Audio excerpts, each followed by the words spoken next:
Now welcome to another edition of News from Naboo with Thor's Lightning Takes.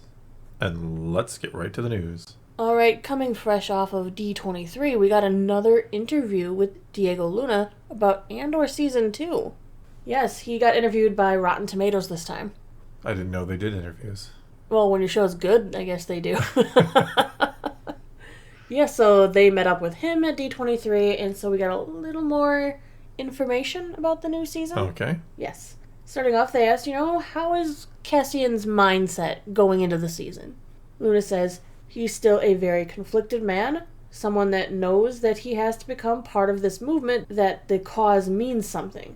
There's an opportunity for him to be part of something better, to bring change. There's a lot for him to learn. There's a lot for him to also sacrifice. Little events are going to show him that he could be different, but he has to believe in himself. He has to believe in the strength of the numbers that a revolution represents. He has to meet many characters. It's going to be a very rich second season because you were introduced to many characters in the first season, and there are so many characters that we all know have to come and be part of this for Rogue One to happen. The power of many. Not in this show. No. I find that very interesting. Yeah, he still has a long way. I mean, he's not open to it, right? At the end, he's like, okay, I realize I can't. He's less self-serving, so he's grown in that respect because he saw tragedy firsthand on his home planet, inspired by the words of his mother. Yeah, he saw his mother rally people to an actual cause to better themselves or to better their lives. He's seen the evil of the Empire close up, and he's decided he wants to be part of the cause. Yeah, he saw it all right. Oh, yeah, he saw Imagine being in that prison. Could you actually imagine what that would be like? I mean, we watch it and that seems terrible, but just to live that. And then to realize, you never go home. They're just going to kill you eventually. You're going to work yourself to death there? Yeah. Yeah. That there is no hope. There's no hope. Especially for Kino, who can't swim. Poor Kino. Though he is coming back. Allegedly. We have to say allegedly. Yeah. I don't know if I want him in there or not, honestly. Somehow that is the story. Perfect ending twist. I mean, it's tragic, yes. I mean, the story is, do we know, did he jump? Did he get pushed off? Did someone try to help him to store? Was he... Sure. Store? He's going shopping. Yeah, get to the store. Did he get recaptured? Get some floaties so he could just, He announced himself as the leader of this. That's the biggest problem. If he stays behind, he is the one on the record intercom. here. Yeah, he's like, he's hey, this is Kino Loy. Guys hiding out. We're like, oh, there's a riot. We're hiding out. They all heard. Hey, I'm Kino Loy. He even says his name. There's no disputing it. I am the guy who kind of started the prison riot. And then does he get tortured by Gorsh? Does he give up that it was Cassian? Yeah, and then there's a lot of different angles you could take with it, which is why I do think they bring him back, and he's rumored to be back, but we'll see. It is a rumor. It's a strong possibility because everyone loved him. Oh yeah, it's my favorite Star Wars character. But he hasn't gotten to where he is in Rogue One. At Rogue One, not only was he for the cause, he was devoid. He was too far. He was cold and shallow, and I will do what it takes. He was like Luthen. He was turning into much. Yes, I was gonna say he's much closer to what a Luthen is. Yeah. Which is what I love about the show. Everybody's like, well, this isn't Star Wars, but no. The question is how far do you go before you're kind of the bad guy? Well, you sacrifice everything. Yeah, exactly. How much do you have to sacrifice to defeat something that is truly evil, that has no limits, no boundaries? You have to become something almost worse in a way. Which then what are you left with? Nothing. Nothing. Yeah. All right. We do know that there was footage shown at D23. We talked about it the other day. Genevieve O'Reilly was in there very briefly saying that everything was going to a new level. Diego Luna kind of echoed the same thing. He also said, if you remember Ferrix as a place, as a city, there's so much happening. Well, this time, there's so many Ferrixes. There's many, many planets and many different communities we get to visit. Because of the time jumps, the lives of these people get more and more complicated. It's going to be intense, complex, emotional, and full in so many ways. This should have just been 10 seasons. As much as we want that, if they think that they were worried that they'll get burned out doing it too long or they'll lose quality, then this is the way. This is the way. Mm-hmm. I can agree with that. It's greed. It's in one sense, I actually really do think the time jumps could benefit.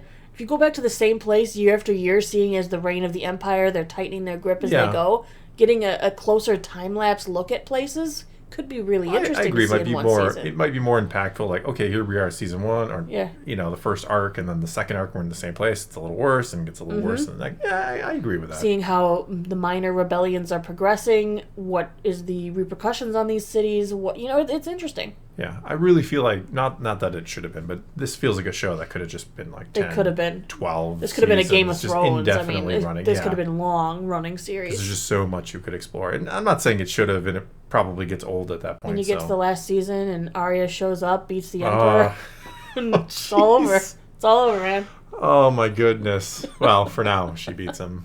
Yes. Well, then who becomes the new Chancellor? Who becomes our Bran? Who would be our Bran? Yeah. It would have to be someone nobody would guess would somebody be kind of, We'll leave that to the audience to decide who would be the Chancellor. Who's the lamest Chancellor we could come up with? K2. Nah, he's not lame. Who's the Bran of Star Wars? Aww. That would be like, that guy. I was gonna make another suggestion. I'd be like, who'd be good Chancellor? at it is probably Brasso, but he's not lame. No, he's not. I like Brasso. Yeah. I like Brasso. Ooh, I wonder what's going to happen to him this season. Anybody who bricks somebody is a friend of mine. Or not somebody I want to make an enemy out of, at least. It's Mon Mothma's husband. He's the new He is. Perrin. Perrin is the Chancellor now. Oh, yes. That would be lame. But no, we're getting off track. Yeah, let's continue here. We know Andor Season 2 is bringing in several Rogue One characters we are familiar with. The footage showed us, and we had reported previously on Krennic.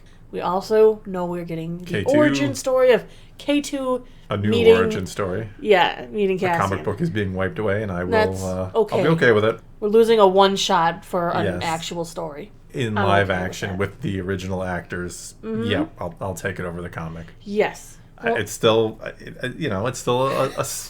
sore spot with the erasing of the canon. Erasing of the canon. But sometimes it's better. Well, Diego Luna says that K2's inclusion, it's a must. Yeah, I think so. He says we have to understand how such an Imperial tool can become such an important part of the rebellion. K2 is crucial for A New Hope to happen, so we're going to see how K2 becomes part of this team. But there's so many other characters that are going to be part of this season that I'm sure you miss as much as I do. So Rotten Tomatoes kind of pressed, asking if maybe we'll see Bodhi? Oh, Bodhi, yeah. Bodhi! Luna says, sadly, you're going to have to wait. The beginning of next year will bring you all the answers. Did he say beginning of next year? The beginning. Like January 1st? That's probably first quarter. Come on, think of it this way. It's like March at the earliest. It's going to overlap with Skeleton Crew. Like, yeah, whatever. But I can say that as an actor, I was pleased to reconnect with so many people that I worked with 10 years ago in Rogue One. You know what's nice? To feel super excited about Star Wars. Oh my goodness. This is what I'm excited for. Yeah, I am. Bodhi could be in there. Yeah, Bodhi's fine. Yeah, if he's not, he's not. Krennic could be traveling around. You could see Galen. I think that we'll see, on the Imperial side of things, we will see, I think, maybe Deidre gets a promotion, and she works with Krennic a little bit. Deidre's getting promoted. They go to, I can't remember the name of the planet, that Galen Erso and the secret base is like, something with an I or something. I can't think of it right now. I'm too excited. Where do they go there, and you see Galen, and maybe Galen's already kind of convincing Bodhi about leaving. You can see that, yeah. Yeah, this could be exciting. See how Bodhi gets that information out of there. It's his own little secret mission. Yeah, I think we could see that. Mm-hmm. We're definitely going to see Mon Mothma escaping as well, I think. Yeah. I'm interested if we'll see the subjugation, I guess, the big thing that happened to the Gorms. Yeah, I think we do. We know from Star Wars Rebels that the Ghost Crew actually helped her escape after she made her big announcement about how the Empire is bad. Do you think if we see her escape, do you think we get any little nugget about Rebels or the Ghost Crew? Even just depends on where they decide to cut it in. She escaped initially with her own crew, met up with them in space. Yeah, let's not forget Chopper is in Rogue One. General Syndulla is mentioned in Rogue One. So I'm not saying like they show up and, hello, we're the Ghost Crew.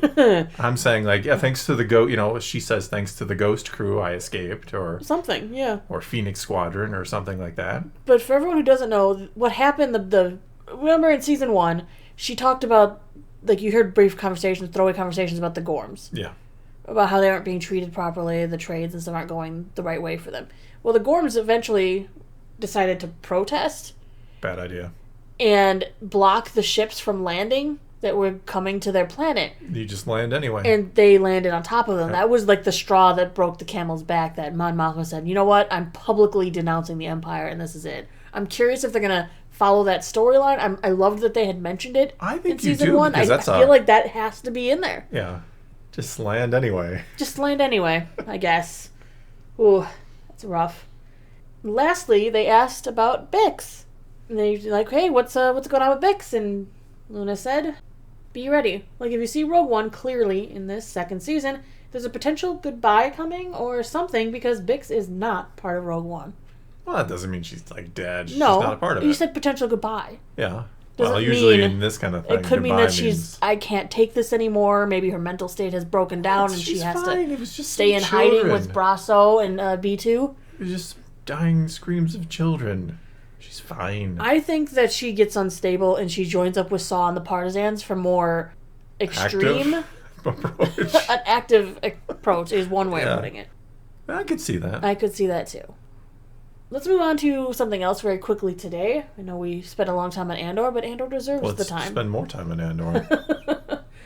Disney has finally released some third quarter results for their streaming service. They're saying that Disney Plus has finally reached profitability. This is their first time and exciting for them. They had been targeting Q4. They were targeting Q4 of 2024 as the first time they were going to reach profitability, but they've done it in Q1. But this isn't exactly what it's meant to portray, because part of the reason they got there is not because the acolytes raking in the money and all of their projects are going well.